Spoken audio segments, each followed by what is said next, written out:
Hi friends, ఈరోజు మన వీడియోలో మజ్జిగ పులుసు ఎలా తయారు చేసుకోవాలో చూపించబోతున్నాను. వీటిని పోపు మజ్జిగ, తాలింపు మజ్జిగ అని కూడా అంటారు. ఎండలకి చల్లగా అన్నంలో వేసుకుని తింటే టేస్టీగా చాలా బాగుంటాయి. ఈ మజ్జిగ పులుసుని ఒక్కొక్కరు ఒక్కొక్క విధంగా చేసుకుంటుంటారు కదా. నేను చూపించిన విధంగా కూడా ఒకసారి ట్రై చేసి చూడండి. మరి ఈ టేస్టీగా ఉండే మజ్జిగ పులుసుని ఎలా తయారు చేసుకోవాలో చూసేద్దామా. దీనికోసం 1/2 లీటరు పుల్లటి పెరుగు తీసుకున్నాను. దీన్ని ఉండలనేవి లేకుండా బాగా కలిపేసుకున్నా. మజ్జిగ పులుసుకి పెరుగు అనేది పుల్లగా ఉంటేనే ఆ టేస్ట్ అనేది చాలా బాగుంటుంది. ఎక్కడ ఉండలనేవి లేకుండా ఇలా స్మూత్గా కలిపేసుకోండి.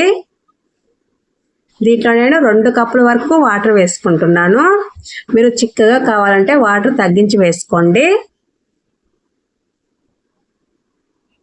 పలుచగా ఉండాలంటే 2.5 కప్పు వరకు వాటర్ వేసుకోవచ్చు. చూడండి, నేను కొంచెం చిక్కగానే చేసుకుంటున్నాను.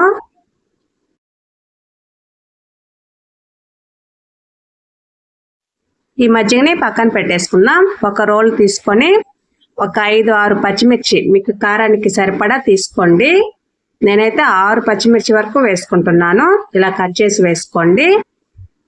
దీంట్లోనే ఒక చిన్న ముక్క అల్లం,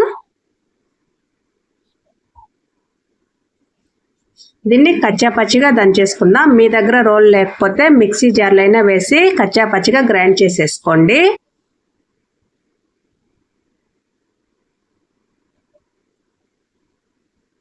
ఇలా దంచి పక్కన పెట్టేసుకోండి. స్టవ్ ఆన్ చేసుకొని ఒక గిన్నె పెట్టేసుకున్నాను. ఒక 2 టేబుల్ స్పూన్ల ఆయిల్ వేసుకున్నాను. పోపు గింజలు ఆవాలు, జీలకర్ర, పచ్చిశనగపప్పు, మినపప్పు వేసుకున్నాను. ఒక 7 నుంచి 8 వరకు మెంతులు వేసుకున్నాను. కొంచెం వేసుకోండి, సరిపోతుంది. కచ్చాపచ్చిగా దంచుకున్న వెల్లుల్లి రెబ్బలు, 2 ఎండుమిర్చి తీసుకొని తుంచి వేసుకున్నాను. ఇవన్నీ ఫ్రై చేసుకోండి. ఇప్పుడు దీంట్లో మనం దంచి పెట్టుకున్నాం కదా పచ్చిమిర్చి, అల్లం, అది వేసేసుకొని ఒక్కసారి కలుపుకుందాం. కొంచెం కరివేపాకు, పెద్ద సైజు ఒక ఆనియన్ తీసుకొని ఇలా పొడవుగా కట్ చేసి వేసుకుంటున్నాను. ఈ మజ్జిగ పులుసులోకి ఆనియన్నే మంచి టేస్ట్ ఇస్తుందండి. ఆనియన్ ఎక్కువగా ఫ్రై అవ్వాల్సిన అవసరం అయితే లేదు, లైట్గా ఫ్రై అయితే సరిపోతుంది. ఇలా ఫ్రై అయితే సరిపోతుంది. ఫ్లేవర్ కోసం 1/2 టేబుల్ స్పూన్ ఇంగువ వేసుకుంటున్నాను. 1/2 టేబుల్ స్పూన్ పసుపు. ఇది బాగా కలిసేలాగా ఒకసారి కలిపేసుకుందాం.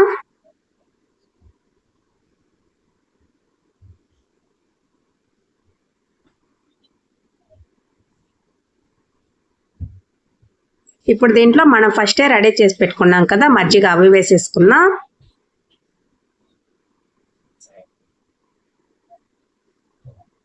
ఇదంతా ఒకసారి కలిపేసుకోండి.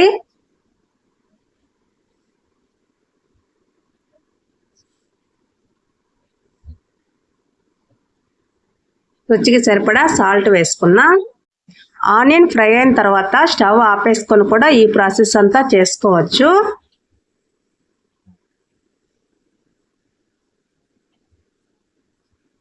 లాస్ట్లో కొంచెం కొత్తిమీర వేసేసుకున్నాం.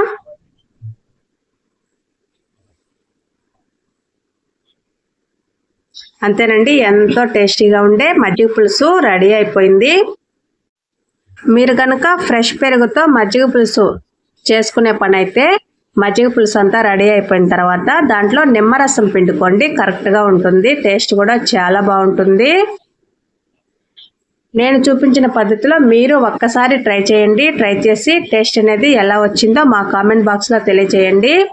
ఈ వీడియో కనుక మీకు నచ్చినట్లయితే మా ఛానల్ని సబ్స్క్రైబ్ చేసుకోండి. Thank you.